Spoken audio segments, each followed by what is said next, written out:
Today is one of the last feasible days to take this bike up to the mountains, and that's what we're going to do. This is an electric light-duty cargo bike called the Haoqi Camel. It's pretty well equipped. I've got the kid rails on there and 2 batteries. So that's how we're going to make it all the way up into the mountains.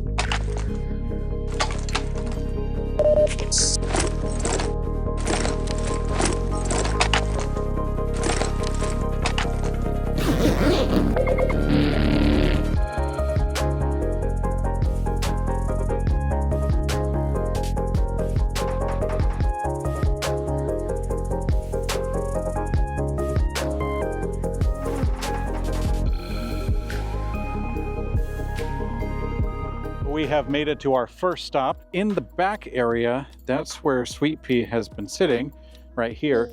Yes, this is Sweet Pea, of course.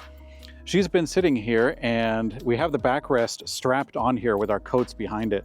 Now, the reason we have this strapped is because the actual attachment points for the backrest are pretty weak. These are just little plastic clips, circular shape, that clip around the back railing on these pipes here. And truth be told, it's not terribly strong.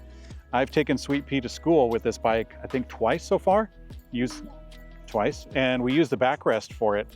And it's already starting to show that it won't last terribly much longer. So I strapped it on there with our coats in the back as an extra little thing. It does, of course, obstruct the tail light, but we're on the river trail, so I'm not terribly worried about that because there's not a whole lot of traffic. When we get to the city, that'll be a different story. So are you ready to pack up and keep going? Yeah.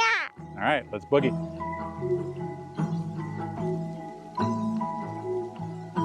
I'll tell you a little bit about the bike because there is a peculiarity with it I found with it, and that is with the seat post. This bike does have a suspension seat post, so this shorter piston collapses in when it feels some pressure. But the big thing is that I feel it collapsing all the time. Myself, I weigh close to 200 pounds with all my camera gear and everything, and that collapses the thing almost entirely most of the time. The seat post itself does not have a lot of length to it, and so I cannot get it really high without reaching the minimum insertion level for the post itself. Basically what this means is that this bike is not meant for tall people. If you're a dude, you weigh 200 pounds and you have a 34-inch inseam like myself, you're gonna wanna get a different seat post to pedal this thing comfortably. That means that right now I've been putting a lot of stress on the electric system, which is not a bad thing. 2 batteries, pretty cool.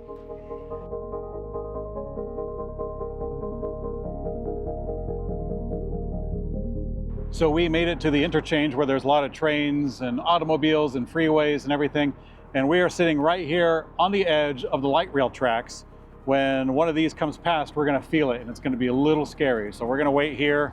One thing I noticed is that the bike doesn't have anywhere to mount water bottle or a toolkit or anything. There's no screw mounts on the seat post tube or the down tube, either on the battery or on the underside. Good thing it's a cargo bike because you can get some good pannier bags on there, but yeah, nothing for quick access. Here it comes.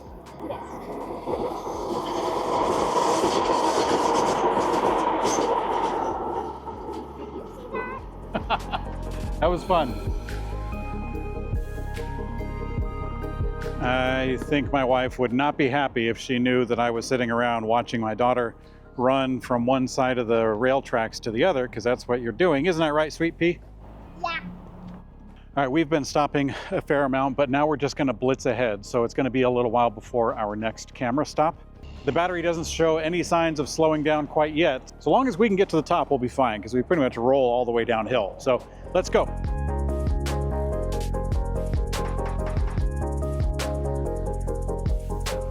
So we are at our first stop in the canyon. This is a little place called White Bridge that Sweet Pea really wanted to see when she saw it on the map at home. And here it is. That is the White Bridge, I believe.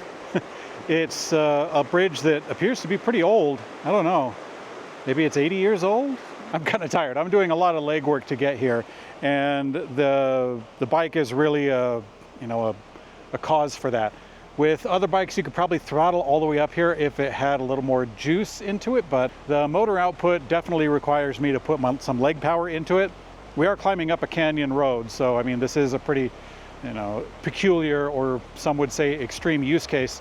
And that's what it takes to really kill these dual battery cargo bikes.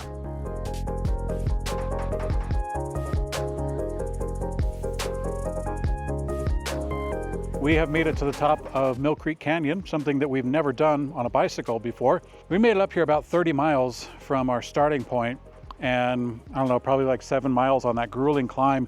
Ate up most of the battery pack for both batteries on the bike. Sweet Pea is kind of cold because she was in the back. I know. Sorry, she's quite cold. She was in the back, so she didn't get her muscle power into it, but I'm feeling okay. But yeah, we are gonna play here, eat a little bit, and then we'll start the dive, the descent down to civilization again.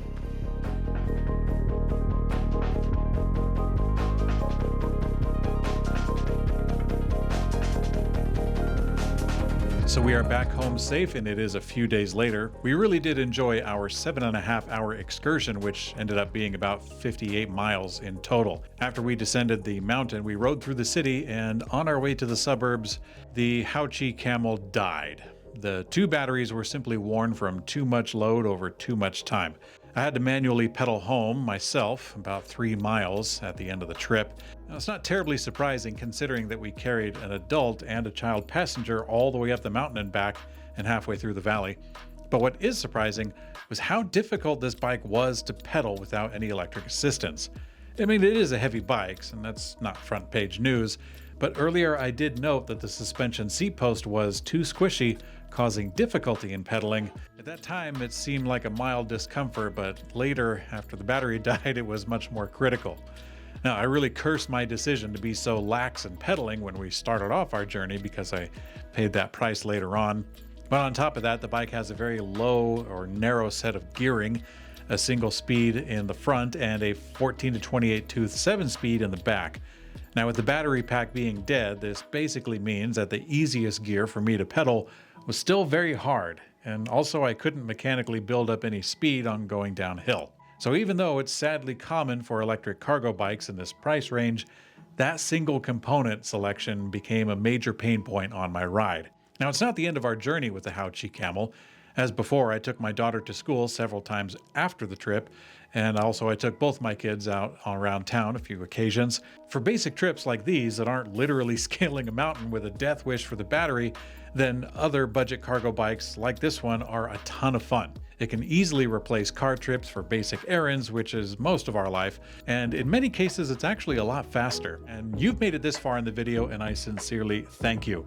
You can check out this playlist to see other cargo bike videos. I've got more coming up, and also subscribe to the channel to stay in the loop. I'm Mikey for Blue Monkey Bicycles, and I will see you on the later.